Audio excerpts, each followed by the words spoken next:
Congratulations. Thank you. And this has got to be a very bittersweet moment for you, I would think. Yeah, it is. It is. But it is because it's very satisfying to have created this thing and made this thing that these three movies that we don't know what the third yet, but that beloved around the world. And but yeah, it's sad at the same time because we've had such a good time over the last 5 years making these movies and hanging out together and traveling around the world.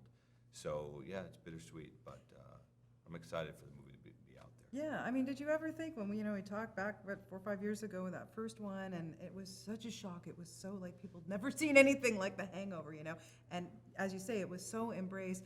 Did you ever think it was going to become what it has become? No, I wouldn't have thought even then that it would turn into what it did. But I mean, it's a great feeling. I can't tell you how many times people have come up to me and said, "Hey, I saw your movie this weekend," or "I saw it on HBO again," and it just put me in a good mood. And I love hearing that. It's like the perfect kind of response to a comedy. You know what I mean? It just made you happy. Yeah.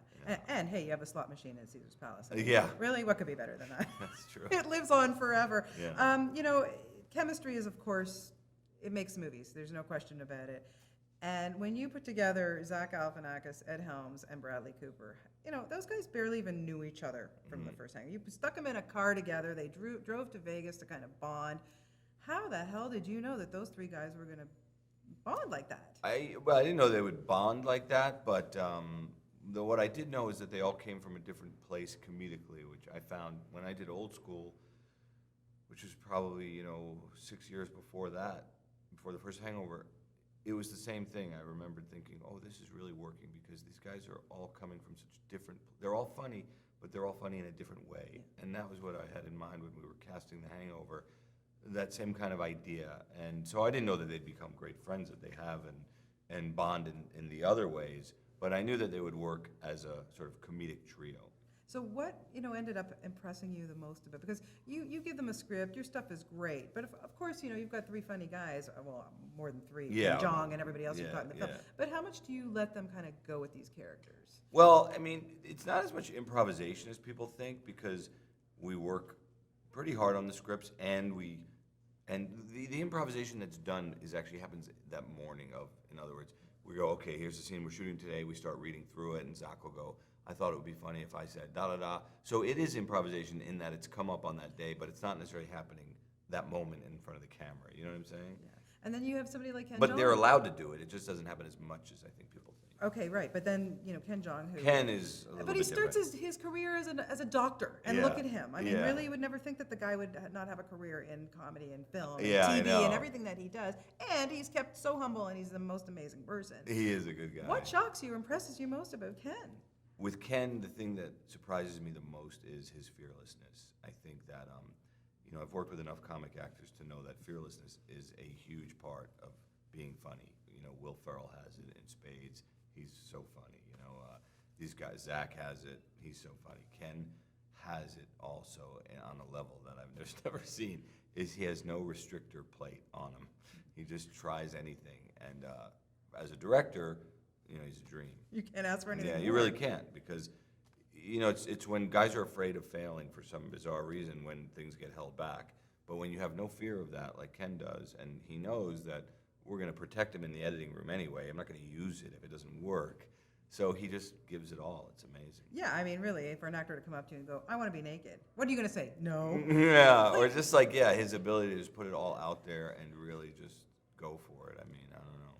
I think Ken saw his opportunity in the first Hangover also as he could really come in. It was a smaller part, obviously, than the other two movies. And he saw it as I could come in and I could just crush in this little sort of 5-day part or whatever it was.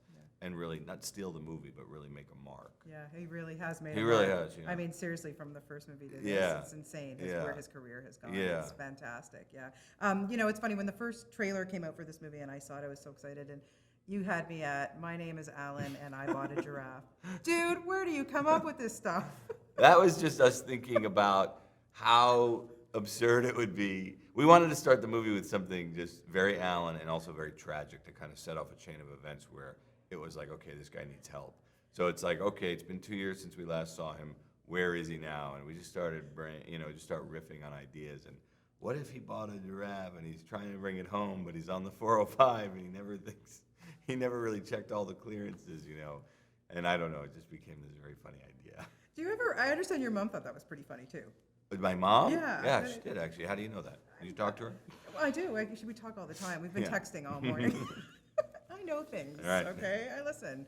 You're a good Jewish boy. I know. I'm a good Jewish mom. What can I tell you? That's funny. But seriously, what are what are your when you show your parents, your mom, these scripts, and she's thinking like, yeah, I know my son's successful, and yeah, but really, maybe he should have gone into law, or. Well, I say this funny story. My mom, I remember when I took her to see my mom's from Brooklyn, lived in New York her whole life. Never been on a plane until she came to the premiere of Road Trip, which was a movie I did for DreamWorks 10 years ago or whatever. No, 13 years ago.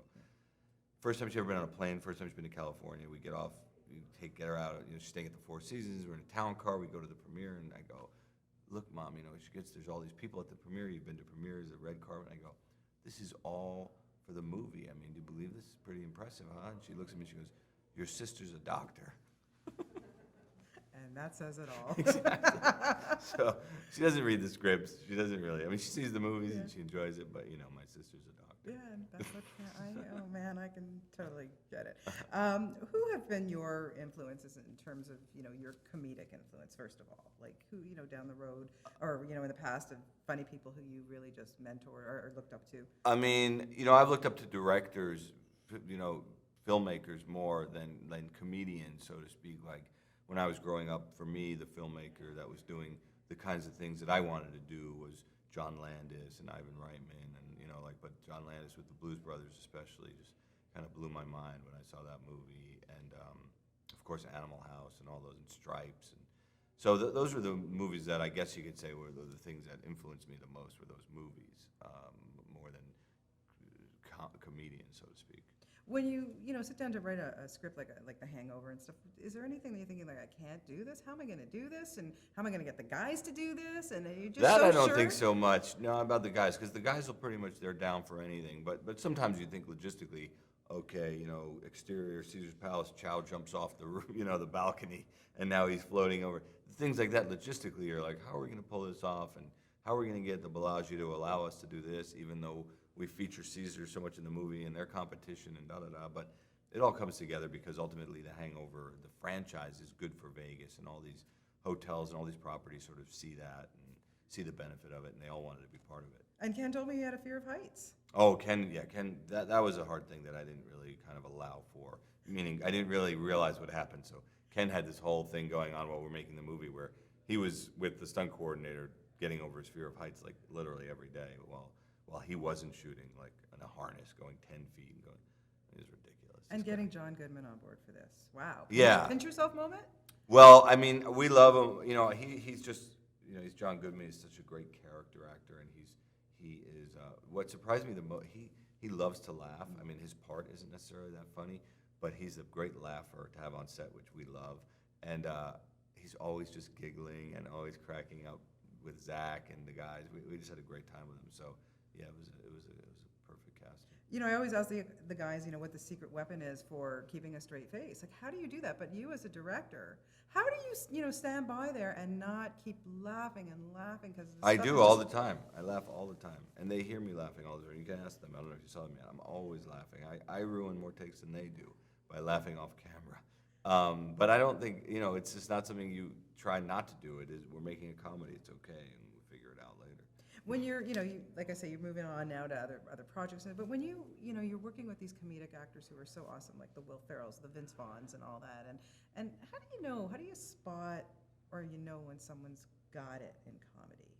Well, for me, it is. We just keep talking about it, but it is a little bit of the fearlessness and a little bit of like the, a little aggressiveness. I don't know. All these guys to me are aggressively funny, and but the best ones have a fearlessness to them.